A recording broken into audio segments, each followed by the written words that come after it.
रमज़ान मुबारक में तो वैसे भी बहुत से लोगों के बुलावे हैं, बहुत रश लगा है इस वक्त उम्रे का, और बहुत ही खूबसूरत अंदाज में। बिल्कुल ऐसा ही है जिससे मेरी मुलाकात हो रही है। अभी रिसेंटली जुम्मे में भी एक शख्स से मेरी मुलाकात हुई, तो उन्होंने कहा मैं जुमरात को जा रहा हूँ, एक से कल हुई थी, किसी ने तो अल्लाह ताला सब के लिए जो है वो ये बुलावे का सामान करे, सब के लिए जो है वो रमज़ान मुबारक के बाद में जब भी हाजिरी जो है बिल्कुल। और मुदस्सिर, ये तो इतनी खास हाजिरी है कि आपको रमजान के महीने में एक उम्रे का जो सवाब है वो हज के बराबर मिलेगा।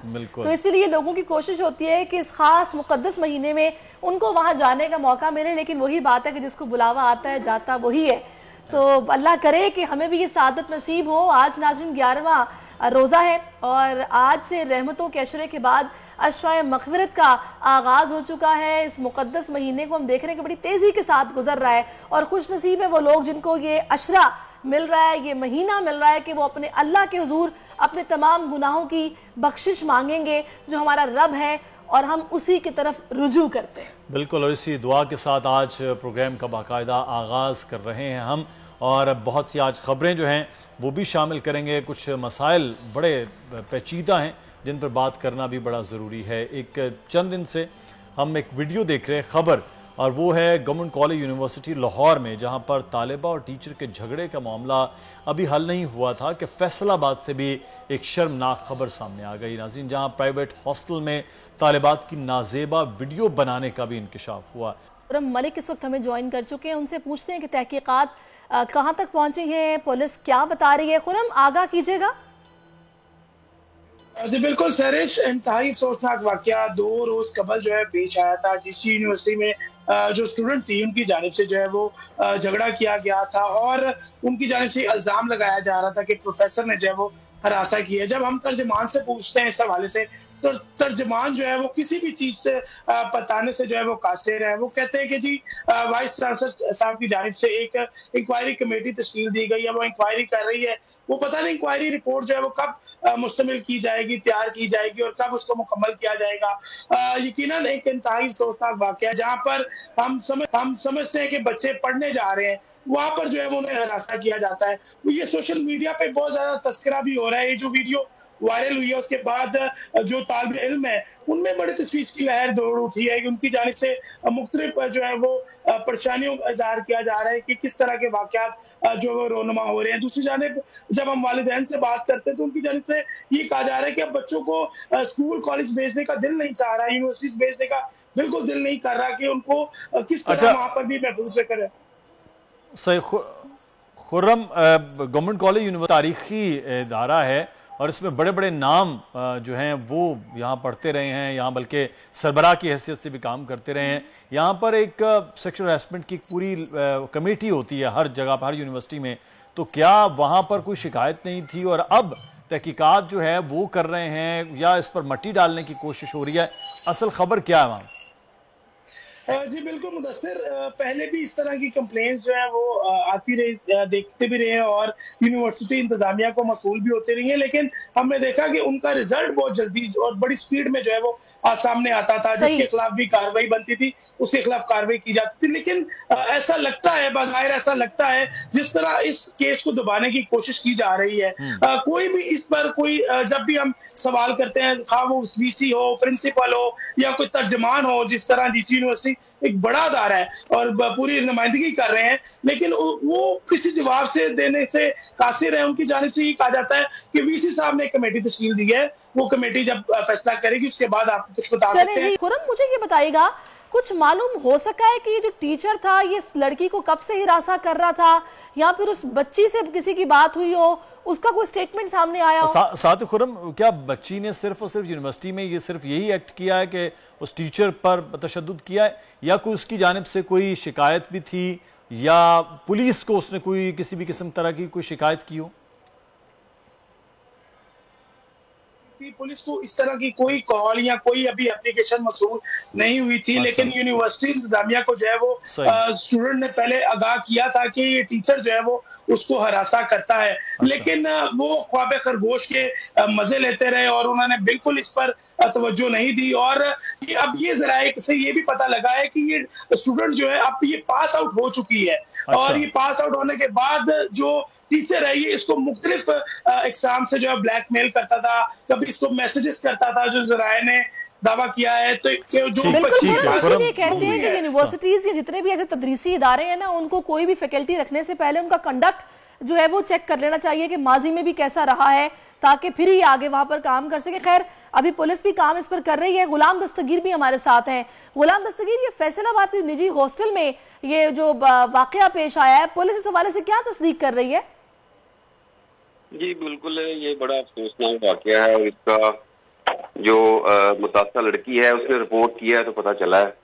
ये मदीना टाउन के इलाके में विमेन यूनिवर्सिटी है जो फैसलाबाद की सबसे बड़ी यूनिवर्सिटी है, उसके साथ मुल्क का ये हॉस्टल है, प्राइवेट हॉस्टल है। अच्छा। वहाँ पर ये वाकया पेश आया। तो गुलाम दस्तगीर अमूमी तौर पर जो गर्ल्स हॉस्टल होते हैं, मुकदमा दर्ज कर लिया और मुकदमा दर्ज करने के बाद जो हॉस्टल वार्डन है वो एक लड़का उमर है, उसकी हमशीरा है, दोनों हॉस्टल चलाते थे। यहाँ पर अलमिया ये है कि घरों में हॉस्टल बना दिए गए हैं और वहाँ पे कोई भी ऐसा मॉनिटरिंग का सिस्टम नहीं है, विजिलेंस नहीं है कि वहाँ पे चेक किया जा सके कि वहाँ पे हॉस्टल के अंदर क्या एक्टिविटीज हो रही हैं, जो हॉस्टल मालकान है वो क्या कर रहे हैं। तो पुलिस को जो ही दरखास्त मिली है तो मुकदमा दर्ज हुआ है, दोनों मुल्जमान को पकड़ लिया गया है और उनको जेल भिजवा दिया गया। सही, चलें, बहुत शुक्रिया गुलाम दस्तगीर, आप हमें फैसलाबाद कर रहे थे और खुर्रम मलिक हमें लाहौर गवर्नमेंट कॉलेज यूनिवर्सिटी में होने वाले वाक़े से मुतालिक आगाह कर रहे थे। बड़े अजीब से इस किस्म के वाक़यात, लेकिन अब जहाँ साथसा को यूनिवर्सिटी इंतज़ामिया को देख रहे हैं, वहीं पर ये जो प्राइवेट हॉस्टल्स वाला मामला है ना, इसको बहुत ज़्यादा कीनली ख़वातीन के जो पेरेंट्स हैं, जो उनके कस्टोडियन हैं, उनको देखना चाहिए। हर जगह ही रिलायबल नहीं होती है, देखना चाखना बहुत ज़रूरी होता है कि किस तरह कब से कौन लेकर चला रहा है इसको और क्या मामलात हैं। खैर अब ये मामला पुलिस देख रही है, यकीनी तौर पर एक्शन लिया गया है, तभी वो दोनों को अरेस्ट भी कर लिया गया है। आगे बढ़ेंगे, अब बात करते हैं फीफा वर्ल्ड कप 2026 के क्वालिफाइज राउंड 2 के मैच में पाकिस्तान फुटबॉल टीम मुसलसल तीसरी बार शिकस्त खा गई है।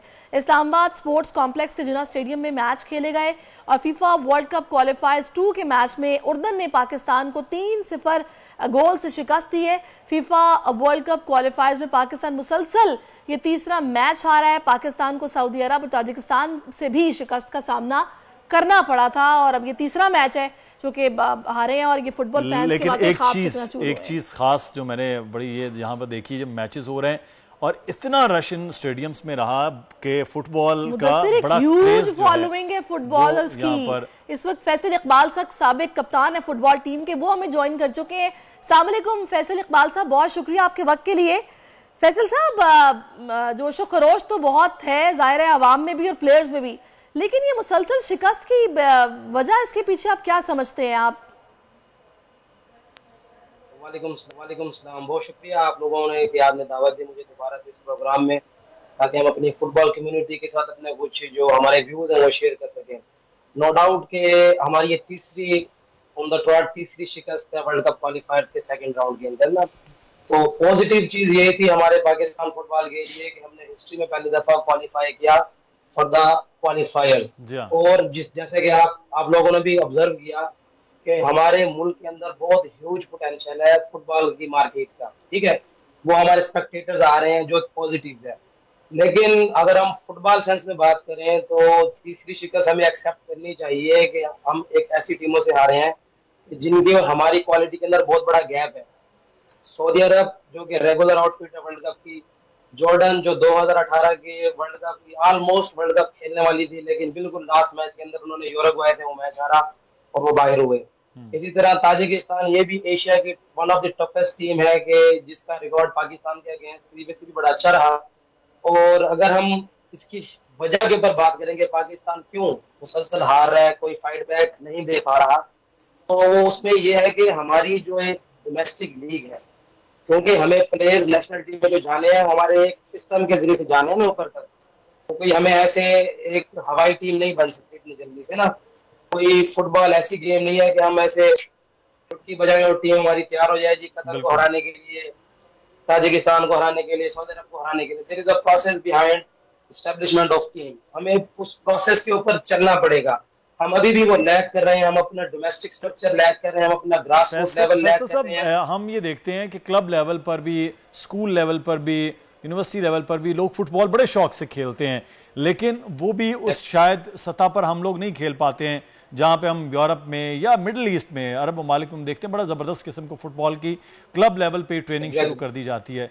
वजह क्या है? हमारे पास इतनी देर से एसोसिएशन भी, लोग भी, आपस के झगड़े भी, उसके बावजूद हम ये जो ग्रास रूट जिसकी आप बात कर रहे हैं वो कर क्यों नहीं पाए? देखें, अब देखें, आप मैं भी मुझसे भी ज्यादा देखें, आपको इन्फॉर्मेशन थी कि आप ऑब्जर्व कर रहे हैं यूरोपियन सिस्टम को जी। आप ऑब्जर्व कर रहे हैं मिडिल ईस्ट के सिस्टम को। हम बात कर रहे हैं सिस्टम की।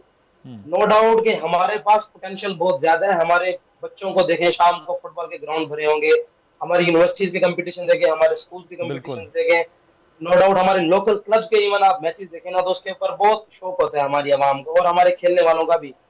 लेकिन हमारे पास अभी बात कर रहे थे कि हमारे पास सिस्टम मौजूद नहीं है।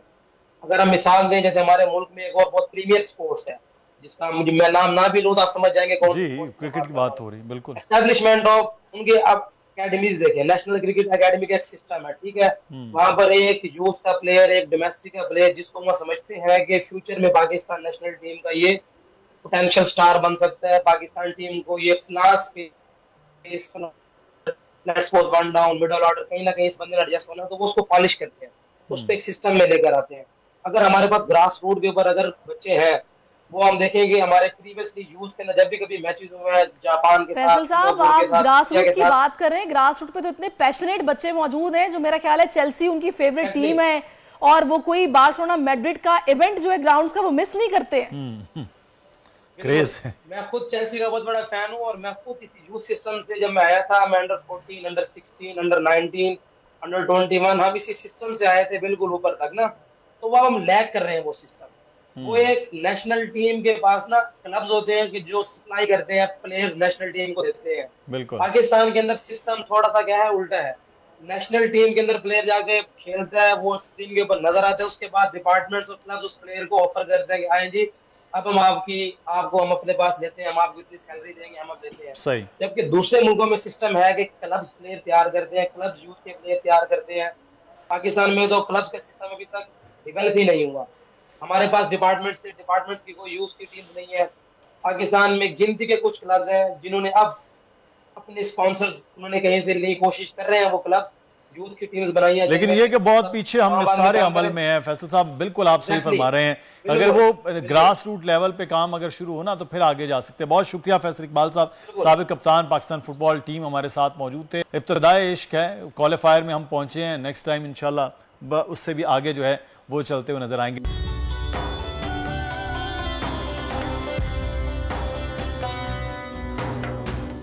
जी वेलकम बैक नाजरीन। और आज का दिन बहुत अहमियत का हामिल है। एक तो जुम्मा मुबारक तो है ही, लेकिन इसके साथ साथ हम देख रहे हैं कि आज पानी का आलमी दिन भी मनाया बिल्कुल। और इस दिन को मनाने की तजवीज़ 1992 में ब्राज़ील में माहौलियात के उन्वान से हुई अक़वाम मुत्तहिदा की एक कॉन्फ्रेंस के दौरान दी गई थी। नाज़रीन इसी साल दिसंबर में यूनाइटेड नेशन ने जनरल असम्बली की एक करारदाद मंजूर करते हुए हर साल 22 मार्च का दिन पानी का आलमी दिन करार दिया। आज पानी दुनिया भर को जो है वो कमी का सामना है पूरी दुनिया में, लेकिन कुछ अक्लमंद रियासतें ऐसी हैं जहां पानी जखीरा करने के लिए बड़े बड़े डैम्स भी बनाए गए हैं माजी में भी, जैसे कि हिंदुस्तान में इस वक्त भी, जहां चंद ही सालों में दर्जनों नए डैम्स बनाए गए।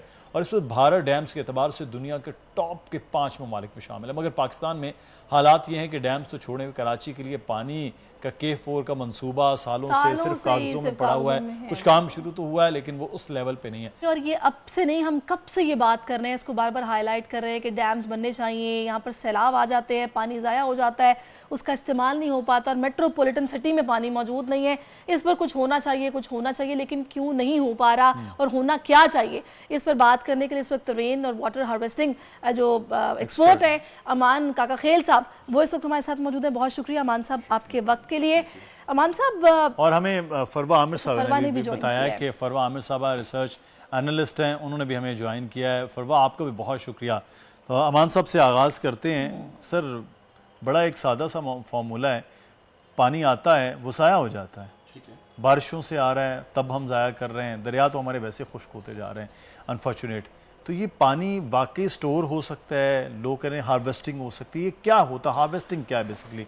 सर देखें, हार्वेस्टिंग की मैं तारीख बताऊं आपको। मैंजोडारो के दौर के कुएं अच्छा। मोहनजोदाड़ो के दौर में, मुगलिया दौर में भी हार्वेस्ट होता था पानी, ठीक है सर।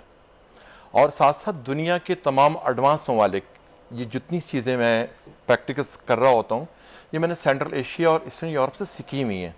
दुनिया में पाकिस्तान से ज़्यादा बारिश होती है, अमेरिका पानी, वहाँ फ्लडिंग क्यों नहीं होती अमेरिका में, या रशिया में फ्लडिंग क्यों नहीं होती, जबकि यहाँ से ज़्यादा बारिश हो रही होती है।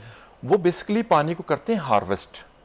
और अल्हम्दुलिल्लाह हमने 100 से ज़्यादा प्रोजेक्ट्स अपनी मदद आपके तहत शहर कराची में हमने बनाए हैं, जिसमें हम वाटर हार्वेस्टिंग करोड़ों गैलन पानी हार्वेस्ट कर रहे होते हैं। अच्छा, देखें सिलसिला कैसे करते, कैसे बताते हैं सर। देखें रब्बुल इज़्ज़त की ज़ात ने पाकिस्तान 193 ममालिक के अंदर चौथे नंबर पाकिस्तान है, जिसके पास रब्बुल इज़्ज़त ने 5 करोड़ एकड़ एक्वाफायर दिया है। अच्छा, ठीक है, जिसमें 12 तरबेला डैम के बराबर पानी आप ज़मीन की अंदर लेके जा सकते हैं।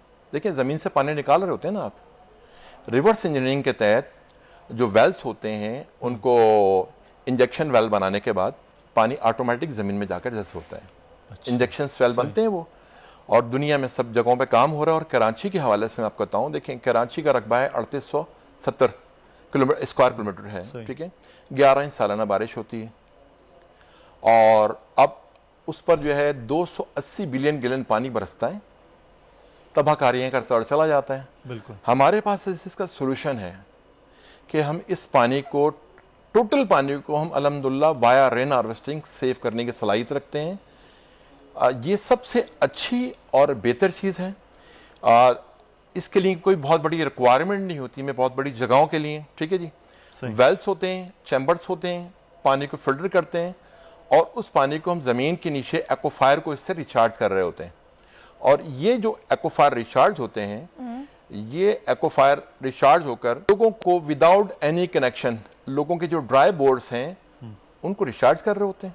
और कराची का जो पानी की शॉर्टेज का सिलसिला है, उसमें 20% तक रेन हार्वेस्टिंग के तहत शहर कराची में बगैर कोई लेक बनाए हुए, बगैर कोई डैम बनाए हुए, हम अल्हम्दुलिल्लाह पानी लोगों को विदाउट एनी कनेक्शन उनके घरों तक पहुंचा सकते हैं। सही। लेकिन अफसोस ये ना कि ऐसा पता नहीं क्यों अब तक हो नहीं पाया, जब ये स्ट्रेटेजी मौजूद है। मैं आपसे मजीद भी बात करूंगी। इस वक्त director of South Asia initiatives मेरे साथ फरवा आमिर भी मौजूद है। Farwa, thank you so much for your time. मुझे ये बताइएगा फरवा, ये बाहर के ममालिक की हमने बात की कि वहाँ पे इतने फ्लड्स आते हैं, बारिश यहाँ से ज्यादा होती है, लेकिन वहाँ पर जो पानी है उसकी कमी नहीं होती है, वो महफूज करते हैं पानी को। वहाँ पर क्या स्ट्रेटेजीज हैं जो कि फॉलो की जा रही हैं, जो कि जिनका फुकदान यहाँ पर है स्पेसिफिकली पाकिस्तान में? Thank you for having me. देखिए ग्लोबली वाटर क्राइसिस और क्लाइमेट चेंज तो हो रहा है दुनिया में इस वक्त। हर मुल्क जो है वो किसी तरीके से जो है वो क्लाइमेट चेंज को लेके या पानी की किल्लत को लेके या पानी की ज़्यादती को लेके जो है उससे वो इस वक्त उसका शिकार है, और उसके वो अपनी तरीके से उसको डील करने की कोशिश कर रहा है। जो डेवलप ममालिक हैं उनके पास जो है वो इंफ्रास्ट्रक्चरल कैपेसिटी मौजूद है या वो फाइनेंशियल कैपेबिलिटी मौजूद है कि वो सोल्यूशन, जैसे रेन वाटर हार्वेस्टिंग की जो बात हो रही थी, उसको फौरी तौर पे इम्प्लीमेंट कर सकें, वो right sort of reservoir build कर सकें जिसके अंदर वाटर स्टोरेज हो सके, वो सारी अक्कासी के काम जो है वो तेज़ी से कर सकें। जो अनफॉर्चुनेटली पाकिस्तान जो कि इकोनॉमिकली थोड़ा सा चैलेंज फेस कर रहा है पिछले कुछ सालों में, और उसको फ्लडिंग के बाद जो 2022 की फ्लडिंग हुई उसके बाद से मज़ीद उसकी चैलेंजेस जो हैं वो बढ़ गए हैं। उधर सबसे बड़ा प्रॉब्लम ही यही है कि वो इंफ्रास्ट्रक्चर कैपेसिटी मौजूद नहीं है। तो जो काम जो है वो डेवलप ममालिक ने शायद कुछ अरसे पहले पिछले डेकेड में स्टार्ट करना शुरू कर दिए थे, वो 2022 के फ्लड्स के बाद जो है थोड़ा वेकअप कॉल मिलने के बाद पाकिस्तान ने शुरू करना इम्प्लीमेंट करना शुरू किए हैं, और अभी हम वहाँ पे पहुँच रहे हैं आहिस्ता से। तो आई थिंक ये क्लाइमेट फाइनेंस और ये जो दूसरी हमारी जो इकोनॉमिक पॉलिसीज हैं उनको तवज्जो देने की ज़रूरत है ज़रा इस तरफ भी, कि क्लाइमेट को मद्देनज़र रखते हुए, ये पानी की जो सिचुएशन है उसको मद्देनज़र रखते हुए आप अपने इंफ्रास्ट्रक्चर कैपेसिटी को कैसे बेटर कर सकते हैं या कैसे रिजिलिएंट बना सकते हैं। बिल्कुल, ये बड़ा इंपॉर्टेंट है। लेकिन काका खैल साहब, एक चीज़ है, ये हार्वेस्टिंग के मामला के हवाले से मुझे एक प्रोजेक्ट लाहौर में याद आ रहा था कि वहाँ पे लक्ष्मी चौक, कुछ नशेबी इलाकों में पानी बहुत खड़ा हो जाता था, कराची से ज़्यादा बारिश होती। उन्होंने अंडरग्राउंड सारा ना पानी इकट्ठा करना शुरू कर दिया। वही पानी वो अपने पाकिस्तान हार्टिकल्चर अथॉरिटी ले जाती है, पौधों दरख्तों के लिए सब कुछ। अब वहाँ पे पानी 2 घंटों 3 घंटों में निकल जाता है, यानी कि वो क्या ये इससे मिलती जुलती कोई चीज होगी? फिर दूसरा मेरा एक सवाल भी है कि अगर पानी आप नीचे ले जा रहे हैं तो लोगों को डर लगता है यार नीचे जाएगा हमारे तो घर भी तबाह हो जाएंगे, सड़कें बैठ जाएंगी, तो इंफ्रास्ट्रक्चर तो पूरे का पूरा बदल। सर नहीं, ऐसा पॉसिबल नहीं है ना। अच्छा, ना होने की वजह से प्रॉब्लम्स हैं। अगर जमीन में पानी देखें, इस वक्त कंक्रीट के जंगल में हम रह रहे हैं, बिल्कुल। एक्वाफायर जो रिचार्ज होते थे वो सदियों पे मुहित मामला थे, ठीक है। अब जब से अर्बनाइज हुए हम लोग, तो उसमें सिलसिला ये कंक्रीट के जंगल बन गए हैं। अब पंपिंग करके हम पानी निकाल रहे हैं, पानी जा नहीं रहा, ठीक है। जिस चीज को एम्प्टी अप करेंगे, जमीन आपकी एम्प्टी हो रही है, अर्थक्वेक को दावत दे रहे हैं, जितने डेप्थ में जा रहे हैं उतने हैवी मेटल्स आ रहे हैं, किडनी फेलियर हो रहे हैं लोगों के ना जी, सेहत के इश्यूज बन रहे हैं। आपके शहर में सिंक होल हो रहे हैं, लाहौर में भी सिंक होल हुए हैं, कराची में सिंक होल हो रहे हैं, ठीक है जी। हम बहुत ज्यादा क्राइसिस की तरफ जा रहे हैं। सिर्फ देखें रेन हार्वेस्टिंग का जो आपने लाहौर के सिस्टम बताया ना आपने, देखें लाहौर में 14 लाख गैलन पानी सेव किया, 35 करोड़ रुपए खर्च किए। कितने? सिर्फ 35 करोड़, सिर्फ 3500 करोड़ रुपए खर्च, सॉरी 35 करोड़ किए उन्होंने, और 14 लाख गैलन। हम एक एक वेल के अंदर अपने 20-20 लाख गैलन हर इस वेल में पानी सेव करते हैं। और देखें वो उसके लिए बाउजर्स चाहिए, ठीक है, इलेक्ट्रॉनिक डिवाइसेस चाहिए लोगों को पानी के लिए ना जी। अच्छा, ये पानी लेकर आता है अपने साथ कचरा भी होता है और इसके साथ होती है सिल्ट जी, ठीक है। ये उन टैंकों को फिर डिपॉजिट हो रही होती है नीचे, कुछ अरसे के बाद वो फिर जिस तरह हमारे डैम भर जाते हैं सिल्ट से, इसी तरह ये सिस्टम नाकारा हो जाता है, सही, ठीक है ना। उसकी सफाई भी जरूरी है। अब हमारा जो प्रोसेस है, हम इसको फिल्टराइज करते हैं पानी को, चैम्बराइज करके फिल्टराइज करके जब इसको वेल के अंदर जाता है, वेल से ये पानी जो नीचे इसके एक्वाफायर के नीचे जो आपका सैंड एरियाज होता है, पानी दौड़ता है वहाँ, सही, पानी दौड़ता है, सराउंडिंग के सैकड़ों बोरों को रिचार्ज कर रहा होता है। और ये जो है ना, विदाउट एनी कनेक्शन लोगों के बोरों में पानी आ जाता है, टीडीएस मिनिमाइज हो जाता है, इसमें आपका सिंक होल होने से बच जाते हैं आप, ठीक है। लेकिन ये प्रोजेक्ट बहुत महंगा नहीं, बहुत आसान है। अच्छा, शहर के अंदर आपके पास हजारों वेल्स पड़े हुए पुराने, देखिए 14 लाख के लिए 35 करोड़ छोटे वेल्स हैं। शहर कराची में मेरे पास 1000 वेल्स हैं। अच्छा, मुझे कोई स्पॉन्सर करें, गवर्नमेंट करे स्पॉन्सर, मैं अल्हम्दुलिल्लाह अरबों गैलन पानी सेव कर दिखाऊंगा। अभी देखें बंस गार्डन की बात करता हूँ, बंस गार्डन सिटी के अंदर दरमियान में है, सुप्रीम कोर्ट रजिस्ट्री साथ में है, और आपका ये नेशनल म्यूजियम जी उसके बीच में है, बिल्कुल। वहां पानी 15-20 दिन खड़ा रहता था। 1927 से बना हुआ पार्क है वो, ठीक है सर। अभी हमने प्रोजेक्ट किया वहां पर अल्हम्दुलिल्लाह, और रब्बुल इज्जत के फजल करम से जब भी बारिश हो रही है एक कतरा पानी नहीं खड़ा हो सकता। सही। अच्छा, अभी आपने जो इतने सारे वेल्स की बात की है, मैं आपसे इस पर बिल्कुल जानूंगी कि कोलैबोरेशन आपकी फिर अभी तक क्यों नहीं हो पाई है, इस पर आपसे बात करूंगी। लेकिन फरवा, मुझे ये बताएगा, आप डायरेक्टर हैं साउथ एशिया इनिशिएटिव्स की, कितनी अलार्मिंग सिचुएशन है पाकिस्तान में क्लाइमेट चेंज को लेकर, पानी की कमी को लेकर, स्टडीज क्या बता रही हैं? लेकिन ग्लोबली, जैसे मैं कह रही थी कि इस वक्त एक इंतहाई अलार्मिंग सिचुएशन का सामना कर रहे हैं। क्लाइमेट चेंज जो है वो एक्सैसरबेट कर रहा है, और सबसे पहले हम क्लाइमेट चेंज की जो मैनिफेस्टेशन देख रहे हैं वो वाटर पैटर्न्स की शिफ्ट में देख रहे हैं। तो ये जो हम फ्लडिंग एपिसोड्स या ड्राउट एपिसोड्स देख रहे हैं, ये सब की लिंकेज जो है वो क्लाइमेट चेंज से है। ऑफ कोर्स इसके अंदर 2.4 billion people all around the world जो है वो इस वक्त वाटर स्ट्रेस वर्ल्ड रीजन्स में रह रहे हैं, और प्रोजेक्शंस ये है, जैसे फाओ की प्रोजेक्शन ये है कि बाय 2025 अबाउट 1.8 बिलियन पीपल जो है they will be living in absolute water scarcity, यानी कि हमारी जो डिमांड है, पॉपुलेशन डिमांड या इतनी बढ़ती जाएगी, और आपकी फ्रेश वाटर सप्लाई जो है वो क्लाइमेट चेंज के तहत या एक्सेसिव यूज, इससे अभी ग्राउंड वाटर डिप्लीशन की बात हो रही थी, उसके तहत जो है वो कम होती जाएगी। So you will be in absolute water scarcity by that time. तो अब साउथ एशिया की जब हम बात करें तो it is one of the most climate vulnerable regions जो है। यहाँ पे देखें पॉपुलेशन ग्रोथ जो है वो मैसिव है, चाहे वो इंडिया हो, पाकिस्तान हो, बांग्लादेश हो, ये इनकी पॉपुलेशन जो है वो बढ़ती जा रही है, ज़्यादा से ज़्यादा यूथ पॉपुलेशन है, तो इनकी इकोनॉमिकली भी वो डेवलप कर रहे हैं, उनकी ज़रूरियात, इंडस्ट्रियल ज़रूरियात, कमर्शियल ज़रूरियात, एग्रीकल्चर ज़रूरियात भी बढ़ती जा रही हैं, और उसके साथ क्लाइमेट का हॉटस्पॉट भी इधर है। तो यहाँ पे जो है आप वो जो शिफ्ट इन वाटर पैटर्न्स है उसको जो है बहुत जल्दी मैनिफेस्ट करता हुआ देख रहे हैं। जो रिवर्स हैं उसके अंदर जो आपके ग्लेशियर्स हैं वो जल्दी जल्दी मेल्ट कर रहे हैं, तो जो अभी आपकी रिवर सप्लाई है, जो इंडस रिवर है, वो एक ग्लेशियर मेल्ट फेड रिवर है, और वो क्लाइमेट चेंज जो आपके हाई टेम्परेचर्स हैं और ग्लेशियर मेल्ट हो रहे हैं, आप देखते जाएंगे कि अब सालों के साथ ये इसकी सप्लाई जो है वो कम होती जाएगी। बिल्कुल, इसके लिए कोई ना कोई हिकमत अमली तरतीब देना बहुत जरूरी है, इस वक्त की अशद जरूरत है। अब अमान साहब, क्या हुकूमतों का इस पे तवज्जो नहीं है कि ये काम अगर इतना आसान और सादा और सहल जैसे आप बता रहे हैं, इसको तो हम अपने तौर पर, अब हमने अपने तौर पर करोड़ों गैलन पानी हम सेव कर रहे होते हैं, ठीक है ना जी। और 12 बार हमने चैनल्स पे भी कहा भाई हमें हमारी किसी नौयत की कोई भी सपोर्ट चाहिए, हमारे पास पूरी क्वालिफाइड टीम है, सही पीएचडीज की हमारी एक पूरी टीम है जिसके तहत हम काम कर रहे होते हैं रिसर्च पर। देखिए बेसिकली हमारे पास जो है नेचुरल वैली एक कॉन्सेप्ट है, क्लाइमेट चेंज पे काम कर रहे हैं, उसमें urban flooding, rain harvesting, water harvesting, फलदार पाकिस्तान, मालदार पाकिस्तान, इस तरह के बहुत सारे हमारे प्रोजेक्ट्स हैं जिसमें अर्बन फ्लडिंग के साथ साथ रेन हार्वेस्टिंग हमारा प्रोजेक्ट है।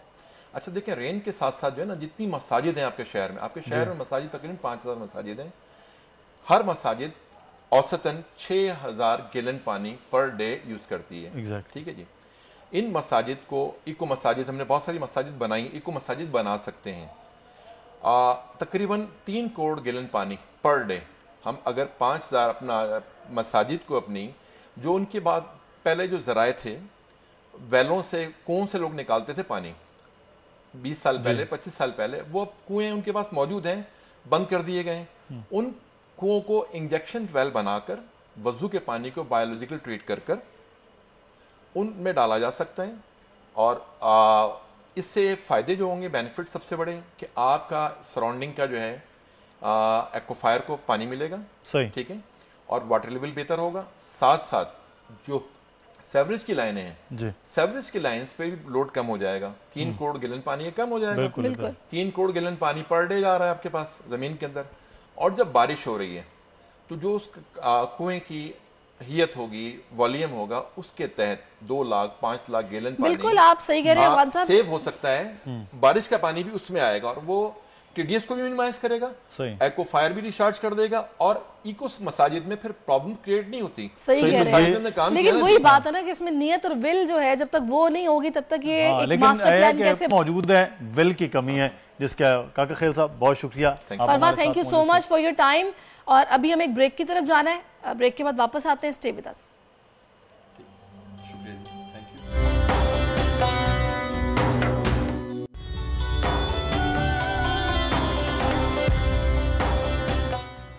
वेलकम टू बोल के जायके। शेफ मायदा मेरे साथ मौजूद हैं और किचन में आज हमारे बड़ी मजे की चीजें मौजूद हैं, और इससे पता चल रहा है कि रेसिपीज जो है ना वो बड़ी डिलीशियस बनने वाली हैं। मायदा कैसी हैं वैसे आप? मैं ठीक हूँ, आप कैसी हैं? मैं बिल्कुल ठीक ठाक हूँ। आज क्या बनाने जा रहे हैं? जेली, नट्स, कुछ मीठे का ढेर सारा सामान मुझे नजर आ रहा है इस तरफ। हम बहुत दिनों के बाद मीठा बनाने जा रहे हैं, और आज हम बना रहे हैं हमारी बहुत ही ट्रेडिशनल रेसिपी जो कि दूध दुलारी है, ठीक है? क्या बात है। आज हम दूध दुलारी बनाएंगे और उसमें हम करशी की जामे शीरी यूज करेंगे, और इसके साथ हम बनाएंगे अल्फ्रेडो चीज नूडल्स जो कि हम किन्नौर से बनाएंगे। क्या बात है, अल्फ्रेडो चीज नूडल्स, ये तो बच्चों की ट्रीट हो जाएगी, मीठा भी और नूडल्स भी।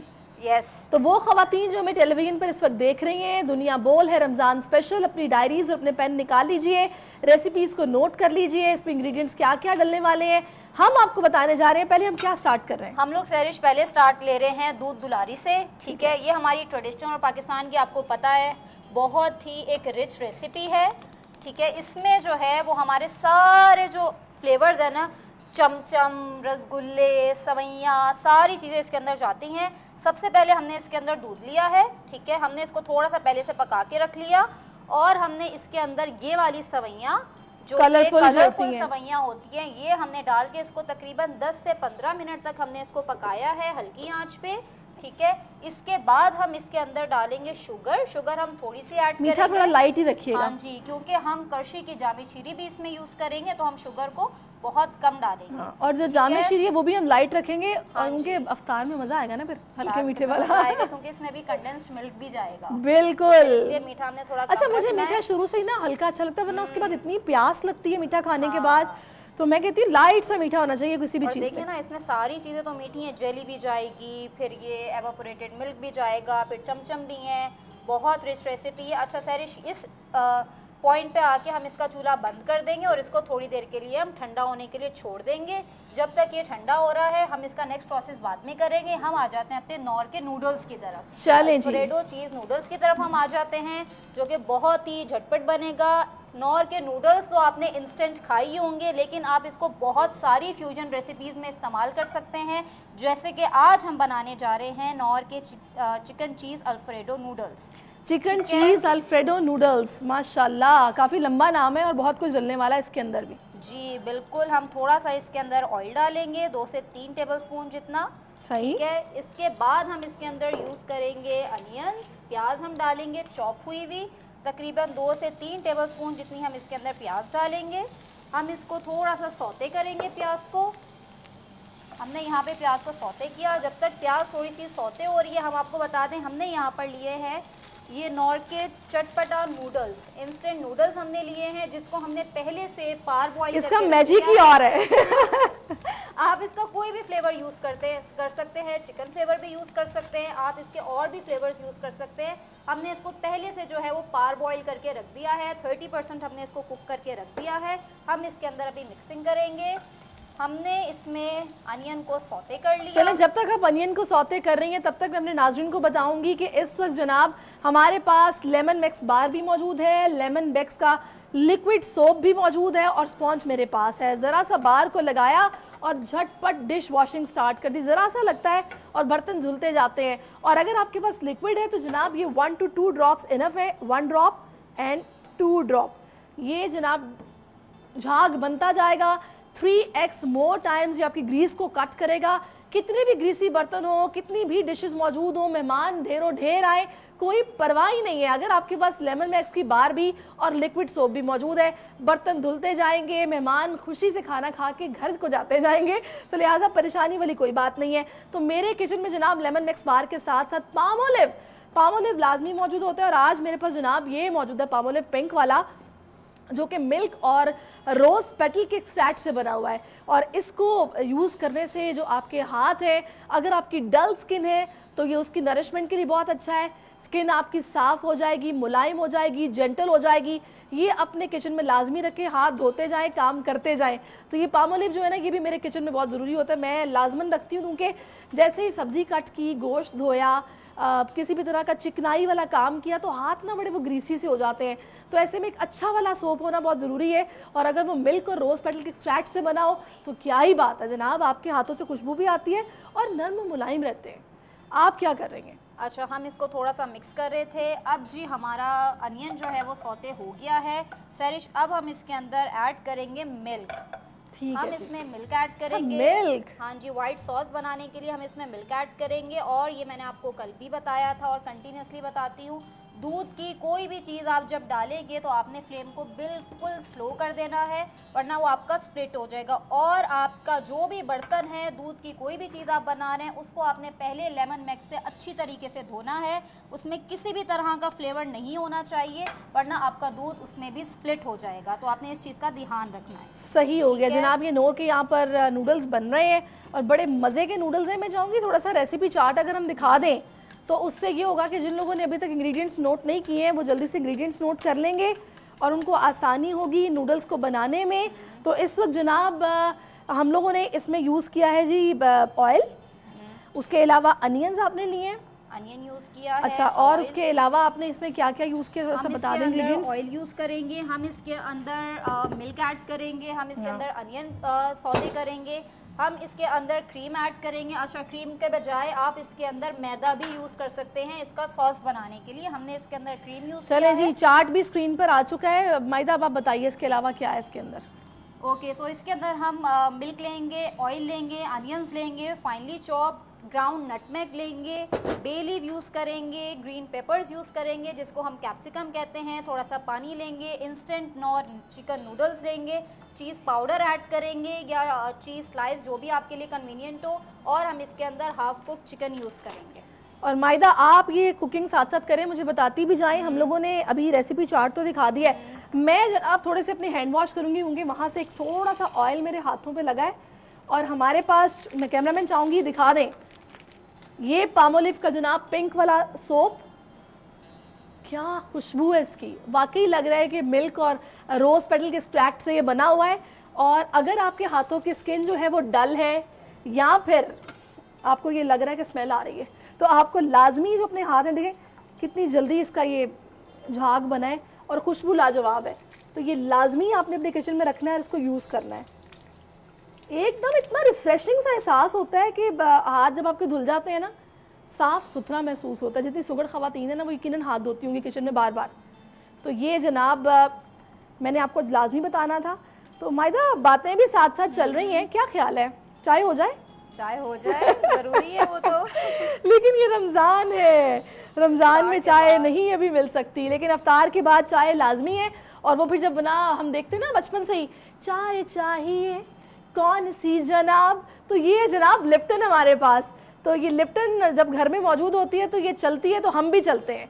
मेहमान आ जाए, किसी भी तरह की गैदरिंग हो, सबसे पहली बात ये होती है कि चाय बना लो। तो चाय ये वाली ऐसी है कि जब आप लिप्टन पीते हैं तो फिर किसी दूसरी चाय की तरफ मेरा नहीं ख्याल है कि आप कभी जाएंगे भी। जो टेस्ट लिप्टन का है, एडिक्शन है लिटरली, और इतना मतलब एक्टिव हो जाता है इंसान ना। चाय के बड़े फ़वाइद भी हैं, आपको पता है मायदा? चाय एंटी कैंसरियस होती है, चाय जो है वो आपके ये बाउल सिस्टम को ठीक करती है, चाय से आप एक्टिव हो जाते हो, आपको नींद नहीं आती है। चाय के बड़े फ़वाइद हैं, एकदम से आपको एक्टिव कर देती हाँ। है। अच्छा सहरिश, इसमें हमने 2 चीज़ स्लाइस डाले हैं, ठीक है। आप इसके अंदर चीज़ पाउडर भी यूज़ कर सकते हैं, और अब हम इसके अंदर ऐड करेंगे, हम एक्स्ट्रा कोई स्पाइसेस इसमें नहीं डालेंगे। जो नॉर नूडल्स के अंदर अपना इनका जो मसाला होता है हम इसमें वो ऐड करेंगे, ठीक है। हमने अच्छा ये बहुत टेस्टी होता है, बहुत टेस्टी होता है। आपको इसमें एक्स्ट्रा कोई भी मसाले मजे की बात है कि अगर नॉर्मली जरा बाजार से चिकन पाउडर भी ले आएंगे ना तो उसका टेस्ट भी ये नहीं होगा, वाला नहीं आता। ये जो कनौर के साशे के अंदर जो ये होता है ना मसाला, क्या बात है इसकी, मजा आ जाता है। बच्चे तभी तो दीवाने हैं इसके, दीवाने हैं, एडिक्शन है। हाँ, कनौर की सॉस हो, नूडल्स हो, ये बच्चों को झटपट चाहिए होते हैं, कुछ खा रहे हैं फ्राइड आइटम तो उनको होता है कि सॉस कहाँ पे मामा, सॉस का होना भी बहुत ज़रूरी है। तो ये तो हर घर की ज़रूरत है, और हमारी रात की क्रेविंग्स के तो साथी हैं नौर के नूडल्स। अच्छा ये जो है ये हमने इसको थोड़ा सा पकने के लिए सहरिश इधर रखना है, जब तक ये थोड़ा सा थिक हो रहा है 1-2 मिनट। तो हम अपने दूध दुलारी की तरफ हम आ जाते हैं। अल्लाह, ये मेरी फेवरेट, ये आपने जो आज जुल्म किया है ना मेरी डाइटिंग का, जो आपने कबाड़ा करने का आपने प्लान बनाया है, वो ये दूध दुलारी है। अच्छा, हाँ, मेरी बहुत फेवरेट है ये। ओके, ये वो वाला आइटम है जो घर में जो डायबिटीज के पेशेंट भी छुपा के नहीं रखते। हाँ, इसके पेशेंट के लिए तो बहुत ये खतरा है। अच्छा, वैसे पता नहीं क्यों ये मुझे भी बचपन से ना मीठा खाने की बहुत आदत है। अच्छा, मैं सोच रही हूँ कि पहले हम इसी को फिक्स कर देते हैं, फिर हम उसकी तरफ आ जाते हैं। ठीक हो गया, हमारे बहुत सारे ठीक हो गया। चलें आप साथ साथ ये करें, मैं बताती हूँ नाज़रीन को कि आज हमारे पास जनाब किचन में ये हेलमिन का सॉस भी मौजूद है, ये म्यो है और ये बहुत थिक और डिलीशियस म्यो है। मैं रोज़ाना आपको बताती हूँ क्योंकि रमज़ान चल रहा है, आजकल समोसे, जो पकौड़े, बर्गर्स, सैंडविचेस बहुत बन रहे हैं, वैरायटी होती है हमारे डाइनिंग टेबल्स पर। तो उसमें अगर ये सॉस मिसिंग होगी ना तो आप ना मज़ा क्या आया फिर। तो इसको लाजमी ग्रॉसरी स्टोर से लेके आए। आपने इससे पहले इस तरह की म्यो ट्राई नहीं की होगी, किसी भी तरह की आपने जो स्टफिंग बनानी हो किसी सैंडविच की, ये म्यो लाजवाब है। इसको लाजमी बाय करें और अपने किचन में रखें और इसका इस्तेमाल करें। चलें जी, तो हम इसके अंदर अब ऐड करेंगे ये जो हमारे नौर के इंस्टेंट नूडल्स हैं, ये हम इसके अंदर ऐड करेंगे। ठीक है, इसको हमने पहले से 30% कुक करके रख दिया था। ठीक है, हम अपनी रिक्वायरमेंट के हिसाब से, अपने सॉस के हिसाब से इसको ऐड करेंगे। क्या बात है मायदा, इसका वाकई मैजिक और है। ये देखें, इंस्टेंट नूडल्स हैं ये, जबरदस्त। ये अब हम बच्चों की तो आज मौज हो जाएगी, मौज हो जाएगी। और हमारे ऑफिस के बच्चों की ना। आप इसमें देखें फ्यूजन कितना कर सकते हैं आप। इस रेसिपी को आप मतलब मल्टीपल तरीके से आप इसको बना सकते हैं। सही, ठीक है, ये और ये बहुत ही मज़े का फ्लेवर देती है। अच्छा, ये हमारी देखें, ये बस हमारी डन है। हम इसको यहाँ पर रखेंगे और अब इसको सर्व करेंगे बस। जबरदस्त, बेहतरीन। ठीक है, ये हमारा सॉस। अच्छा, ये हेल्दी भी है। देखिए इसमें चीज़ भी आ गया, बच्चों के लिए चीज़ बहुत ज़रूरी होता है। इसमें वेजीज भी आ गई, इसमें दूध भी आ गया, इसमें चिकन भी आ गया। तो प्रॉपर ये बच्चों के लिए एक मील है। और बच्चे आपको पता है छोटे जब होते हैं तो वो ज़ाहिर है ये कार्ब्स वगैरह की इतनी टेंशन नहीं होती है, वो भाग दौड़ इतनी करते हैं कि बस वो सब खुद ही जो है ना उनका वो उसी भाग दौड़ के अंदर ना वो सारे कार्ब्स जो है ना वो कट खुद ही हो जाते हैं। तो लिहाजा बच्चों को ये कहते हैं ना कि यही तो एज होती है खाने पीने की, जी भर के खाओ पियो। अच्छा जी, तो हम इसको सर्व कर लेते हैं अब यहाँ पर। फिर हम अपने दूध दुलारी की तरफ आएंगे। ठीक है, ये हमारे नूडल्स हैं, हम इसको यहाँ पर सर्व करते हैं। अच्छा, मैं चाहूँगी एक दफ़ा अगर हम लोग इसकी रेसिपी भी बता दें ताकि वो लोग जिन्होंने नहीं अभी नोटिस की वो नोटिस कर लें। मैं इंग्रेडिएंट्स बताती हूँ जब तक आप सर्विंग कर रही हैं। इसमें जनाब मिल्क डाला है, ऑयल में सौते किए अनियंस, उसके बाद जनाब इसके अंदर आपने क्या डाला था बताइए? हमने इसके अंदर क्रीम डाली थी, ठीक है। आप उसकी जगह फ्लावर भी यूज़ कर सकते हैं। हमने इसमें क्रीम ऐड की है, हमने इसमें चीज़ स्लाइसेस यूज़ किए हैं, सही है, ठीक है। उसके बाद हमने इसके अंदर जो चिकन पहले से कुक करके रखा हुआ था हमने इसके अंदर वो ऐड किया है। हमने नौर का जो मसाला इनका अपना होता है पैकेट के अंदर हमने वो डाला है, एक्स्ट्रा कोई स्पाइसेस यूज़ नहीं किए। देन हमने इसके अंदर ग्रीन पेपर्स जो कि कैप्सिकम ग्रीन हमने इसके अंदर वो डाली है, और इंस्टेंट नूडल्स जो हमारी थी जो हमने पहले से बॉईल करके रखी हुई थी हमने इसके अंदर वो ऐड की है। मज़ेदार, ये बच्चों को बहुत पसंद आएगी। मैं लाजमी अपने घर पे ट्राई करूंगी, और अगर आपने भी नहीं किया तो कीजिएगा। बच्चे ना इसको बहुत पसंद करेंगे, दे जस्ट लव्ड इट। जो उसकी शक्ल है ना वही मुझे बता रही है कि बच्चों की फेवरेट ये रेसिपी है, तो लिहाजा आपने लाजमी ट्राई करनी है। और अभी आज अफ्तार में भी आप कर सकते हैं, भी काफ़ी टाइम है। नूडल्स तो घर में मौजूद होते हैं, आप इजीली जनाब दूध और दूसरी चीज़ें क्रीम वगैरह ये भी नॉर्मली चीज़ वगैरह पड़ा होता है आपके फ्रिज में, क्योंकि बच्चों की डिमांड्स होती हैं बर्गर्स के लिए कि चीज़ी बर्गर चाहिए, तो ये सब कुछ ही इजीली अवेलेबल होता है। अब आ जाते हैं जनाब दूध दुलारी की तरफ। दूध दुलारी की असेंबलिंग की तरफ अब आ जाते हैं, ठीक है। हमने यहाँ पर ये रख दिया। अच्छा, हम दूध दुलारी की असेंबलिंग आई थिंक इधर ही कर लेते हैं। अच्छा, इधर कर लीजिए आप, ठीक है। हमने इसके अंदर जो हमने ये सवैयाँ बनाई थी, ठीक है, दूध के अंदर जो चीनी डाल के हमने रखी थी वो ठंडी हो गई हैं थोड़ी सी, हमने इसके अंदर वो डालनी है, सही है। हम इसके अंदर ये पूर करेंगे, ठीक है, ठीक है, क्या बात है आपकी। हमने इसमें ये डाला, हमने इसमें जो है वो अब हम ऐड करेंगे हमारा कंडेंस मिल्क, कंडेंस है ना, कंडेंस मिल्क कहते हैं, ठीक है। ये हम इसमें ऐड करेंगे। ये ईद पे भी ट्राई कर सकते हैं आप, बिल्कुल आप ये ईद पे बना सकते हैं, ठीक है। हमने इसमें कंडेंस मिल्क डाला, सही। हमने इसके अंदर जो हमारा कॉकटेल होता है फ्रूट कॉकटेल, अच्छा, हमने इसमें वो ऐड किया। ओ ये जितना मज़े का इसको बनाएगा ना कोई चीज़ नहीं बनाएगी, बहुत मज़े का लगेगा ये। इसके बाद सारे फ्रूट्स भी इसमें आ जाएंगे। अच्छा, अब हम इसके अंदर जो चीज़ ऐड करेंगे वो हम इसमें डालेंगे। अब आएगी गार्निशिंग, गार्निशिंग की बारी आएगी। हम थोड़ा से ग्लव्स पहन लेते हैं, ये भी ज़रूरी है, बहुत ज़रूरी है। अल्लाह, रसगुल्ले भी, चमचम या रसगुल्ले क्या कहूँ मैंने। अच्छा, हम यहाँ पर वहाँ पे पंजाब में रसगुल्ले कहते हैं, यहाँ पे चमचम कहते हैं बस ये, लेकिन जो भी है बहुत मीठा होता है, बहुत मीठा होता है। ये हमने डाला। हम इसके अंदर जो है वो हमारी जेली, मेरी भी मोस्ट फेवरेट जेली, हर किसी की आई थिंक ये फेवरेट होती है। ये तो मुंह में पानी आ रहा है मेरे। आप ना आज आपने जुल्म कर दिया, जुल्म। ये हमने इसके अंदर जेली डाला। अब हम इसके अंदर ग्रीन जेली यूज करेंगे। आपकी मर्जी है कि आपको जो भी फ्लेवर्स पसंद हो आप इसके अंदर क्या ऐड कर सकते हैं। मायदा बेहतरीन, जबरदस्त। Strawberry and banana jelly use की है, सही हो गया, ठीक है। अब हम इसके अंदर नट्स यूज करेंगे, ठीक है, जो हमारे नट्स तो जितने हो कम है, कम है। ये हमने बादाम डाले, इस पे बादाम डाले, हमने इसके ऊपर पिस्ते डाले। हाँ। आप इसके ऊपर और भी नट्स, अखरोट वगैरह जो भी आपके पास अवेलेबल हो, जो भी आपको पसंद हो, आप इसमें वो डाल सकते हैं। क्या बात है, वेरी नाइस। ठीक है, ये हमारी जो है रेसिपी रेडी हो गई है। बस इसके ऊपर हम डालेंगे अब लास्ट में इसके फ्लेवर को इनहांस करने के लिए जामे शीरी, ठीक है। हम इसको स्पून से डाल देते हैं थोड़ा सा, ताकि ये, और जामे शीरी ने जो इसको लजीज बनाना है ना, वो आई डोंट थिंक सो कोई दूसरा सिरप हो जो इसको बनाए लजीज। ये इतना टेस्टी कर देती है आपकी ना स्वीट डिश को। हम बस इसके ऊपर थोड़ा सा इससे वेरी नाइस, गार्निशिंग के नंबर आपके पूरे हैं मायदा। Thank you. अब हम जल्दी से ना इस रेसिपी के इंग्रेडिएंट्स एक बार फिर से बता देते हैं, ताकि वो लोग जिन्होंने नहीं नोटिस किए थे वो नोटिस कर लें, और जल्दी से अपने अफ्तार में ना अपने घर वालों के लिए कुछ मीठा बना लें। तो रेडी हो गई, चलें जी। ये हमारी कैमरामैन जैसे जैसे दिखा रहे हैं स्क्रीन पे चार्ट आ रहा है, मायदा बता दें इसमें क्या क्या है। ओके, दूध दुलारी में हमने सबसे पहले 4 कप मिल्क लिए, उसके अंदर हमने डाली सवैयाँ। हमने इसमें कलर्ड सवैयाँ यूज़ की। आपने उसको 10 से 15 मिनट पकाना है ठीक है। उसके बाद आपने इसके अंदर रोज़ वाटर यूज़ करना है। हमने इसके अंदर इसको जब हमने इसको कुक कर लिया उसके बाद हमने इसके अंदर एवापोरेटेड मिल्क, जिसको हम कंडेंस मिल्क भी कहते हैं, वो आपने डाला। आप इसके अंदर सब चीज़ें मिक्स भी कर सकते हैं। देन हमने इसके अंदर रसगुल्ले डाले।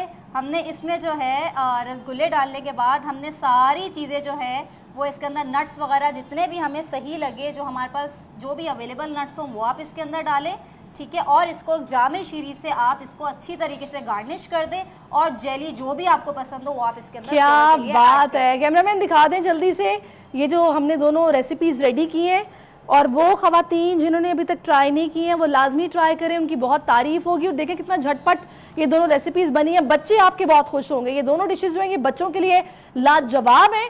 तो मुझे और मायदा को अपना फीडबैक देना मत भूलिएगा। दुनिया बोल रमजान स्पेशल यूट्यूब पे जाइए, कमेंट बॉक्स में कमेंट कीजिए, हम आपके उस फीडबैक को जरूर कंसिडर करेंगे। और जो रेसिपी आपको पसंद आए और ट्राई करें, अच्छी बने, जरूर बताइएगा हमें। अभी बोल के जायके से मुझे और मायदा को इजाजत दीजिए, अपना बहुत ख्याल रखिए। वापस चलते हैं मुदस्सिर के पास।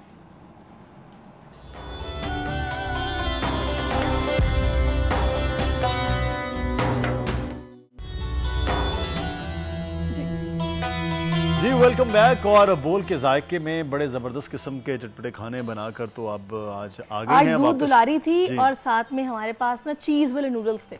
तो देखे ना, इस किस्म के खाने के बाद यकीनी तौर पर इफ्तार और चिकन अल्फ्रेडो चीज़ नूडल्स। तो उसके बाद एक और चीज़ का बड़ा ख्याल रखना ज़रूरी है, और वो रमज़ान मुबारक में आपकी स्किन का, क्योंकि एक तो डिहाइड्रेशन हो जाता है और कुछ चटपटे ऐसे खा रहे होते हैं और स्किन का उस तरह से केयर नहीं हो पाता, बार बार वज़ू भी कर रहे होते हैं, उससे भी चीज़ें तब्दील होती हैं। तो आज हमने सोचा कि साथ साथ खाने पीने के स्किन केयर पे भी ज़रूरी है। तो डॉक्टर लाइबा शेख इस वक्त हमारे साथ मौजूद हैं, उनसे खिदमात लेते हैं। अस्सलाम वालेकुम डॉक्टर साहब, क्या हाल है? बिल्कुल ठीक, आप कैसे हैं? वह फर्स्ट क्लास। ये रमज़ान मुबारक में रूटीन चेंज हो जाती है, नींद का साइकिल बड़ा बिल्कुल चेंज हो जाता है, खाने पीने का फ्राइड आइटम से एक्ने की प्रॉब्लम बहुत ज़्यादा हो जाती है। आई थिंक हर चीज़ से अब तो एक्नी हो रही है। कोई कहता है मुझे डेयरी प्रोडक्ट से भी हो जाती है, but I have a different opinion. मुझे लगता है खाने से इतना इफेक्ट नहीं होता जितना वो खाना मुंह पे लगाने से होता है, वाइल कुकिंग और वाइल डूइंग डिफरेंट थिंग्स और ना प्रॉपर हाइजीन से। I think it does affect definitely the food does, but not majorly, मेरे हिसाब से not majorly. But I think again as we were discussing कि प्रॉपर स्किन केयर रूटीन इस रमज़ान में use करना is very important. As you mentioned कि dehydration हो जाती है, तो डिहाइड्रेशन सिर्फ पानी से नहीं, हमारी स्किन की भी डिहाइड्रेशन हो जाती है, and that needs moisturising, you know. और वो कॉन्सेप्ट हम में नहीं है, आई थिंक बिल्कुल ही नहीं है मॉइस्चराइजिंग का। बिकॉज मैं तो ये सोचती हूँ वो कौन सी खवातीन होती हैं जो स्पेशली रात को अपने लिए वक्त निकालती हैं और डीप क्लिंजिंग करके आधा घंटा लगाती हैं भाई आजकल खवातीन। दे एक्चुअली हैव कि एक सीरम लगता है, फिर दूसरा लगता है, फिर तीसरा लगता है, which is good, they are helping us out कि हम थोड़ी स्किन प्रॉब्लम्स कम हो रही हैं, but at the same time wrong products use करने की वजह से ज़्यादा भी हो रही हैं, यू नो। लेकिन अब पता है, देखिए डॉक्टर साहबा, हर किसी की स्किन की एक अपनी नेचर है। बिल्कुल। हम लोग सिर्फ ट्यूटोरियल्स देख के, लोगों के एक्सपीरियंसेस सुन के हर तरह का महंगे से महंगा सीरम खरीद रहे हैं जी, भले वो मेंडलिक हो, भले वो हाइलुरोनिक हो, भले वो कोई भी सीरम हो, और CABD सारे सीरम मुंह पे लग रहे हैं, और बस मकसद ये है कि जी हमने गोरे दिखना है। ये तो एक बहुत बड़ा प्रॉब्लम है आई थिंक हमारी एशियन कम्युनिटी का। कोरियन स्किन की बड़ी एक आजकल डिमांड जो है वो which is the Korean skin care is nice. I don't I'm not against it. वो बहुत अच्छे products हैं उनके, काफ़ी natural products भी हैं उनके, but this गोरा होना वाला thing is a very big problem हमारे Asian community में. It's in Asia basically. पहले मुझे लगता था सिर्फ पाकिस्तान का है, but now that I was in London, I think it's an Asian problem. ये सबको ही गोरा होना है, and I think they need to be happy in their own skin. Pigmentation से डील करें, uneven skin tone से डील करें, तो वो बेहतर है। गोरा होना जो आपकी स्किन है उससे आप 1-2 टोन ज़्यादा जा सकते हैं। You can't be black and white. ये we need to understand this कि हम ब्लैक एंड वाइट नहीं हो सकते, 1-2 स्किन टोन ऊपर हो सकते हैं, उसके प्रोसीजर्स होते हैं which also I am not very up for. But ये है कि बस स्किन केयर प्रॉपर रखें, अनइवन स्किन टोन को ठीक करें, पिगमेंटेशंस ठीक करें, एक्ने की प्रॉब्लम्स ठीक करें। कैसे करना है, चले हम इस पे स्टेप बाय स्टेप आते हैं। रमज़ान है आजकल, तो इसको डिस्कस कर लेते हैं। अब देखें, नाइट में लोग पहले और रूटीन थी कि सुबह उठेंगे तो चीज़ें, अब रात को ही उठ जाना, यानी कि सहरी बनाने के खवातीन स्पेशली बेचारी उठती रात को, अगर मुंह धो के सो के अपने सीरम शीरम लगा के सो गई हैं, फिर 4 घंटे बाद बेचारी उठी हैं, अब फिर से वो स्किन के सामने जाना है, फिर वो स्टोव के सामने जाना है, फिर वो स्किन केयर वाला प्रॉपर प्रोसीजर जी। अब क्या करना चाहिए? See what you need to do is कि प्रॉपर क्लिनजिंग रात को, अगर तो वैसे खवातीन आजकल आई डोंट थिंक इतना मेकअप कर रही हैं बिकॉज ऑफ रमजान, लेकिन इफ्तार पार्टीज भी बहुत हो रही हैं तो उतनी ही और अभी अब 10 रोजे के बाद तो स्पेशली ज्यादा हो जाती है। अब ज्यादा हो जाएंगी। वही मैं देख रही थी आज यहाँ इफ्तार पे जा रहे हैं, वहाँ जा रहे हैं। पहले तो खैर इबादतों का ज्यादा महीना होता था, but now it's more of socialising I have scene.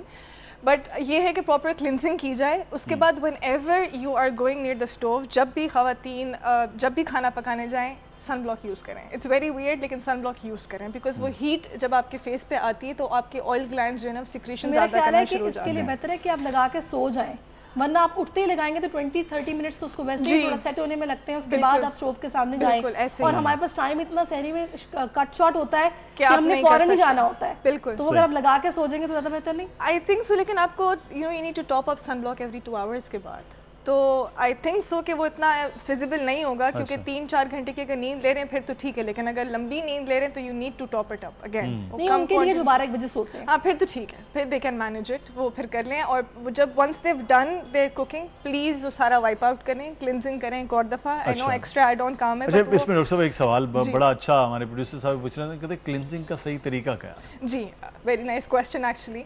So there is double cleansing and there is cleansing, ठीक है। एक तो डबल क्लिनजिंग यूजुअली खवातीन के लिए होती है जो मेकअप करते हैं, तो एक दफ़ा जी आप मेकअप रिमूवर से करें, फिर आप अपना फेस वॉश यूज़ करें प्रॉपरली, ठीक है।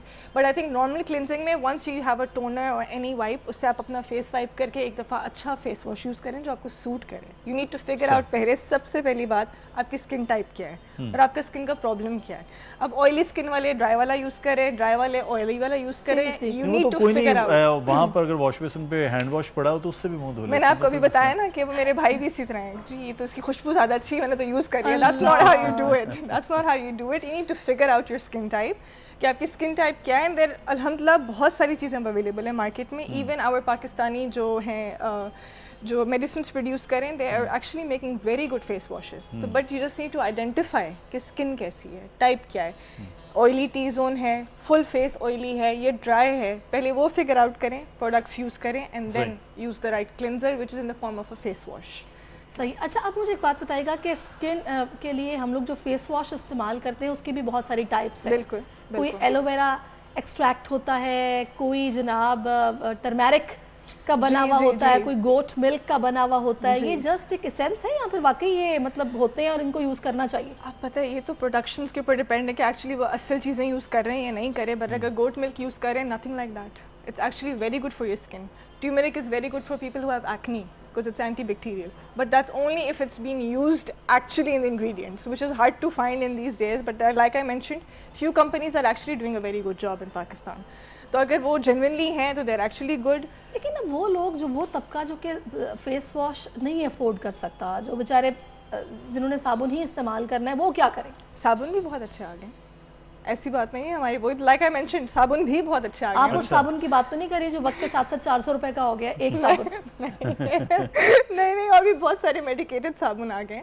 बट अगेन वही वाली बात कि वो जो भी हैं, whoever is using, बस अपना स्किन टाइप पहले आइडेंटिफाई करें कि उनकी स्किन टाइप कौन सी है, फिर इंग्रेडिएंट्स पढ़ें कि ऑयली स्किन के लिए है या ड्राई स्किन के लिए। एक मुझे खुद से हमारे एक दोस्त हैं, उन्होंने मशवरा दिया कि आप जब रिमूव करते हैं ये मेकअप वगैरह तो आप ऑलिव ऑयल से ये वो आप कर सकते हैं, कोकोनट ऑयल से। मैं कोकोनट ऑयल से ही रिमूव करती हूँ। अच्छा, कहते दोनों, तो क्या ये करना चाहिए? बिल्कुल करना चाहिए बिकॉज दैट इज ऑल्सो, उसमें एक्सट्रीम मॉइस्चराइजिंग भी है। ठीक है, जब आप रिमूव करते हैं तो बेसिकली जब आप ये हम क्लिनजर्स यूज करते हैं, थोड़े वो उनके इंग्रेडिएंट्स बहुत एक्टिव होते हैं, तो they tend to remove your जो ऊपर लेयर होती है स्किन की, वो ज़्यादा ड्राई कर देता है। तो कोकोनट ऑयल एक ऐसी चीज़ है जो मॉइस्चराइजर भी बहुत अच्छा है, इन अ नेचुरल वे। कोई उसमें इंग्रेडिएंट्स और केमिकल्स नहीं है, मेकअप भी रिमूव हो जाता है और स्किन भी मॉइस्चराइज हो जाती है। मैं खुद इसकी मतलब आपके सामने मिसाल हूँ, मैं शुरू से कोकोनट ऑयल ही यूज करती हूँ, और वो जो असली नारियल का तेल होता है ना, जो किसी क्या कहते हैं उस जगह को जहाँ से निकलवाते हैं, सदर में है वो जगह, क्या नहीं, आई मीन कोलू कहते हैं उसको ना। मैं वहां से मैंने निकलवा के रखा हुआ है, बकायदा उसकी खुशबू से पता चलता है कि नेचुरल है, और वो इतना अच्छा मेकअप रिमूव करता है कि आपको किसी महंगे कल आते हुए एक शीशी लेके आनी है, वो बिल्कुल असली वाला है, आपके लिए कोई मसला नहीं है। चलिए, ऑन एयर मैंने डॉक्टर साहब की मौजूदगी में और उसके बाद मैं यूज करती हूँ फेस वॉश। लेकिन मैंने आजकल देखा है आजकल वो बहुत सारे क्लेंजर्स आ गए हैं जिनके आगे ब्रश लगे हुए हैं कि आप बैठ के उसमें से फोम निकालें और उसको रब करते रहें तो जनाब आपकी ये समझ लें स्क्रबिंग भी हो जाएगी और फेस वॉश भी हो जाएगा। वो कैसा है यूज? देखें, exfoliation of too much of the skin is also not good. ठीक है, आप बहुत ज़्यादा स्किन को रगड़ रहे हैं तो वो भी ठीक नहीं है। आप हफ्ते में 2 दफ़ा कर लें, दैट्स फाइन, बट अगेन जो ब्रशेज़ हैं, आर यू मेकिंग श्योर कि वो साफ़ है? क्योंकि जब आपने वो साफ़ किया मेकअप तो वो पार्टिकल्स उसमें रह जाएंगे, तो वो झाग निकलने से तो वो साफ़ नहीं होगा। You need to make sure कि वो सही से साफ़ है, which I think is an added activity. वो मेरा नहीं ख्याल हम लोग इतना कीप अप कर सकेंगे उसके साथ, तो आई थिंक नॉर्मली यूज कर मेरे ख्याल है फिर ये सबसे बेहतरीन तो यही है कि ये बेस्ट चीज़ है, हाथ से कर लें। एंड यू कैन एक्सफोलिएट, वो जो स्क्रब है आपके पास वो आप वीक में 2 दफ़ा कर लें, 1 दफ़ा कर लें। मेरे बहुत बुरा एक्नी ब्रेकआउट हो गया था तो मैंने कोई चीज़ नहीं छोड़ी थी, मैंने सब कुछ बाय किया था कि मेरी स्किन ठीक हो जाए। अब मुझे ये बताएगा, ये तो सारा आ गया प्रोडक्ट्स जो अप्लाई करने की चीज़ें हैं, पानी का इस्तेमाल, लेमन का इस्तेमाल, कुछ लोग खीरा अपने चेहरे पर लगाते हैं, कुछ लोग जनाब बेसन का वो पेस्ट बना के अपने मुंह पे लगाते हैं, कुछ लोग उपटन लगाते हैं रेगुलरली। हमें खाना क्या है? देखिए, अब अगेन आई थिंक कोलेजन वाली जो चीज़ें हैं, एक तो वो डाइट में शामिल की जाए, like fish, even though I don't eat it my self, but मैं आर्टिफिशियली इतनी मजे की होती है, आप नहीं खाते? पता नहीं, मुझे सी फूड बचपन से नहीं पसंद। लेकिन ये कि कोलेजन अब बहुत फॉर्म्स में आ गए हैं हमारे पास। We have in powder form and liquid form, and that's just not only good for your skin, लेकिन बाल, नाखून, बॉडी, मसल, बोन्स, सब के लिए ये एक तो अपनी डाइट में ऐड करें लाजमी। हमारी इतनी बुरी आदत होगी डॉक्टर लाइबा कि हम लोग ना महंगे से महंगा सप्लीमेंट बायोटिन खरीद के खा लेंगे, हम कोलेजन वाली चीज़ें नहीं खाएंगे, which is a problem, which is a very big problem. And biotin as well, I was पहले कुछ रिसर्चेस थी जो कहते थे बायोटिन का हेयर फॉल से बहुत ताल्लुक है, लेकिन अब कुछ रिसर्चेस आई हैं जो कहते हैं बायोटिन का इतना ताल्लुक नहीं है, दिमाग का ताल्लुक है। जितना लोग खाते हैं कि बाल रुक गए मेरे, तुम नहीं खाओ। सही। अच्छा डॉक्टर साहब, मैं वापस आऊँगा, हम रोजे में थे, वहाँ से निकलते निकलते हम प्रोडक्ट से होते हुए कहीं और पहुँच गए, वापस रोजे पे आते हैं कि रोजे की रूटीन में स्किन पे बड़ा एक बिल्कुल डिफरेंट हो रहा होता है, इसमें कैसे केयर करना तो है? ये इसी तरह के सहरी में पहले आप क्लेंजिंग करें, अपना खाना बनाया जो भी किया, उसके बाद वाइप आउट करें, और जो आपकी स्किन के रूटीन है, हाइलुरोनिक एसिड सीरम लगा रहे हैं, जो भी आप अपने सीरम्स लगा रहे हैं वो लगाएं, लगा के आप सो जाएं। इसके बाद प्लीज़ पूरा दिन कुछ ना लगाएं, just let your skin be, ठीक है। एंड देन रात के जब आपकी इफ्तारी का टाइम है उसके बाद फिर लगा लेंगे आप एम्पल टाइम। उसके बाद अगर आप 6 बजे भी इफ्तार करते हैं, 7 बजे तक यू आर डन, और आप अपनी स्किन केयर लगा रहे हैं, और फिर अगले दिन आप 5 बजे तक लगा रहे हैं, तो आई थिंक आपके पास 12 घंटे का टाइम है। तो देयर इज़ नो एक्सक्यूज़ कि भाई सहरी थी या रोज़े चल रहे हैं तो हम अपनी स्किन केयर नहीं कर पा रहे। आपके पास 12 घंटे का टाइम है, आप कर सकते हैं। So you have good time in it, आप कर सकते हैं आराम से। क्योंकि पहले 10 रोज़े तो बड़ा ज़्यादा वो खाने पीने में भी तवज्जो रहती है, इबादत में भी, फिर आगे आते हो यार ईद आ रही है, अब तो थोड़ा ज़्यादा स्किन केयर में पैनिक का टाइम आना शुरू हो गया। एग्जैक्टली 25 में 26 में रोजे से वो क्या कहते हैं फेशियल्स वो शुरू हो जाते हैं, और सैलून्स के ऊपर इतना रश के जनाब वहाँ पे आपको वेटिंग में बैठना पड़ता है छोटे छोटे कामों के लिए।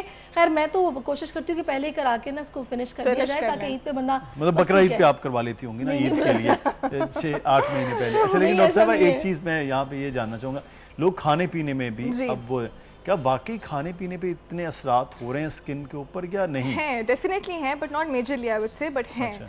ऑब्वियसली ग्रीन्स जितना आप खा सकते हैं वो खाएं, जितने अभी फ्रूट चाट बन रही है हर किसी के घर में, ये एक अच्छी चीज़ है। इस that's very good. Seasonal 8-9 fruit चल रहे हैं हम, very good for skin. Fruits लें। अच्छा, पानी जो इस्तेमाल करें उसमें लाइक यू मेंशन्ड लेमन अगर इस्तेमाल करें तो वो डिटॉक्सिफाइंग भी है साथ साथ। तो बजाय वो शरबत बनाने के और वो सब बनाने के, अगर हम रात को डिटॉक्सिफाइंग वाटर बना के फ्रिज में रख लें और वो फिर पीना शुरू करें पूरा दिन, जब तक शाम से लेके सहरी तक, तो that's going to help your skin as well. अब डिटॉक्सिफाइंग वाटर भी बहुत सारे हैं, जिसमें लेमन हो गया, मिंट लीव्स भी डाल लें, अदरक डाल लें, कुछ में स्ट्रॉबेरीज के साथ भी आप यूज़ कर सकते हैं, strawberries and apple and cinnamon, these all are good for your skin. तो अगर ये सारी चीज़ें शामिल कर लें डाइट में, और oily food yes please avoid. सारा पानी खत्म हो जाए फिर वो खा भी लें, निकाल के खा ले, छोड़े कुछ ना। अच्छा मुझे ये बताइएगा कि अच्छा अब हम लोगों का एक जो सबसे बड़ा प्रॉब्लम है वो ये है कि हम लोग ना जब ज़ाहिर फास्टिंग में जैसे इफ्तार का वक्त होता है हम दीवानावार खाते हैं, बिल्कुल ओवरलोडिंग हो जाती है, आखिरी खाना समझ के। ये कितना डेंजरस है, मैं चाहूंगी थोड़ा सा इस पर भी लाजमी बात होनी चाहिए, क्योंकि हम लोगों की बॉडी से ही जो कहते हैं अंदर होता है वही ऊपर नजर आता है। बेशक ऐसे ही है, बिल्कुल तो ऐसे ही है। आप क्या समझती हैं, क्या रूटीन होना चाहिए? देखें, एक तो ये वो लाइक यू मेंशन कि इट्स द लास्ट मील, इसी तरह खाते हैं, बट आपका लिवर उस वक्त एक्टिव नहीं होता, हम डोज उसको you start putting it, loading it in, और वो एक्टिव नहीं होता, और वो एकदम फिर वो एसिड रिफ्लक्स स्टार्ट होना शुरू, स्टमक ग्राउलिंग स्टार्टिंग शुरू, ब्लोटिंग शुरू। तो I think start of with खजूर जो हमारी सुन्नत है उससे स्टार्ट ऑफ किया जाए, फिर have a small bowl of fruits, Aahista Aahista. फिर आई थिंक पकौड़ों को तो अब छोड़ ही दें हम, पकौड़े और दही बड़े भी हैं लाइन में। दही बड़े आई थिंक इतने हार्मफुल नहीं है, मतलब जितने एक कप ले लें, एक आध ले लें और उसके साथ थोड़ा सा दही हो तो वो भी ठंडा होता है। बिल्कुल बिल्कुल, बेहतर तो है वो बेहतर है। फिर ब्रेक लेके नमाज पढ़े, नमाज पढ़ के आके फिर I think just go straight up for dinner rather than ये फ्राई आइटम्स और चना चाट और ये सारी जो वेराइटीज आ गई हैं वो सब ना किया जाए, and just have your dinner. फिर आप ब्रेक दें सहरी तक अगर दे सकते हैं, व्हिच इज द एक्चुअल वे। वैसे बड़ा ब्लंटली कहूंगी, इतना लंबा चौड़ा अगर बफे लगाओ तो फिर उसमें मैं बताती हूँ, फिर अगर आपने बेशर्मी का मुजाहरा कर लिया है वहाँ पे तो सहरी ना करें। ये तो मुश्किल है फिर सहरी ना करें, बट आई थिंक इसमें दही ले लें, दूध का ग्लास ले लें, कुछ हेल्दी ले लें, रादर देन अगेन फिर आई मीन अब तो रूटीन है, लोग पराठे भी खाते हैं। Very nice, very good for your liver, very good for your skin as well, very nice. अगर उनको आप भिगो दें पानी में, और अगर नहीं भी भिगोने का टाइम एट टाइम्स भूल जाते हैं, विदिन 15 मिनट्स वो फूल जाते हैं, वो आप 2 टेबलस्पून अपने पानी में डाल लें and have it. Male female दोनों के लिए? सबके लिए। मैंने आपको पता है सहरी में मुदस्सिर 2 से 3 दफ़ा ये किया है कि मैंने नॉर्मल लो फैट मिल्क, उसमें चिया सीड्स और हल्का सा मैंने ना जामे शीरी, जी हल्का सा, और इतना वो रिफ्रेशिंग भी होता है और मुझे बिल्कुल वो फुलनेस का एहसास भी हो गया, मुझे प्रॉब्लम नहीं हुई रोजे में। एक चीज और है कि वो स्किन के हम तकरीबन 5 बार 6 बार वुजू चल रहा होता है,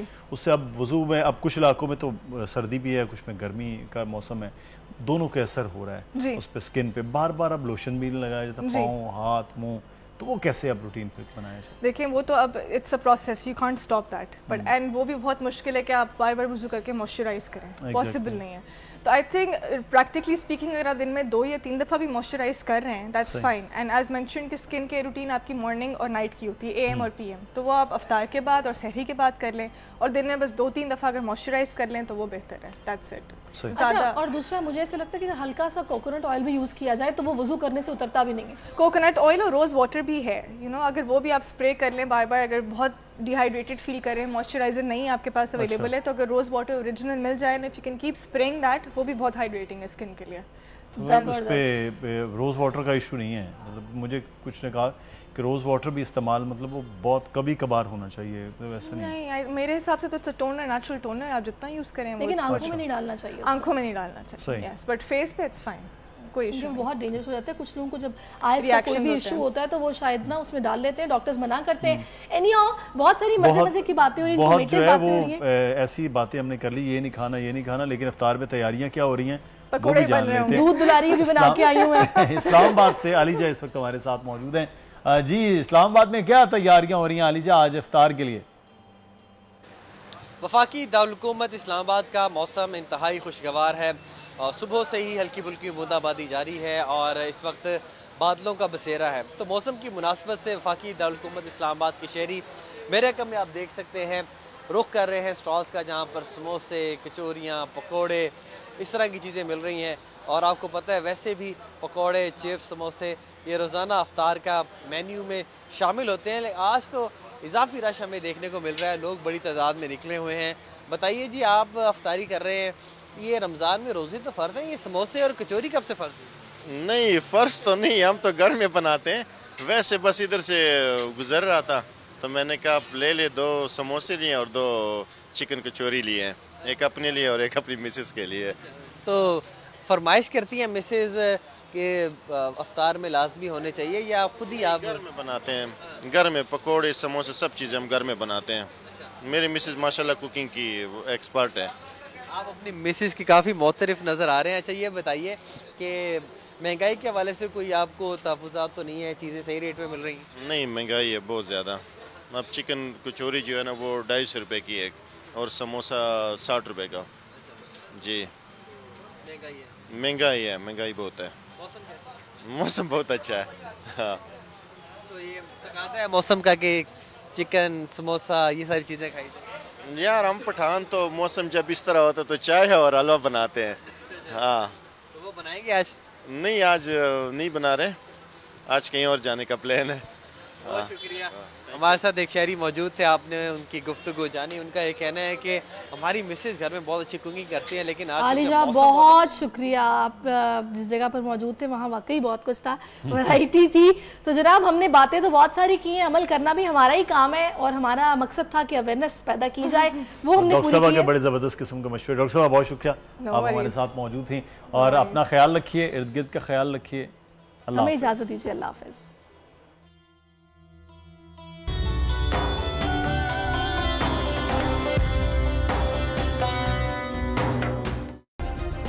सब्सक्राइब करें और बेल दबाएं ताकि कोई खबर रह न जाए।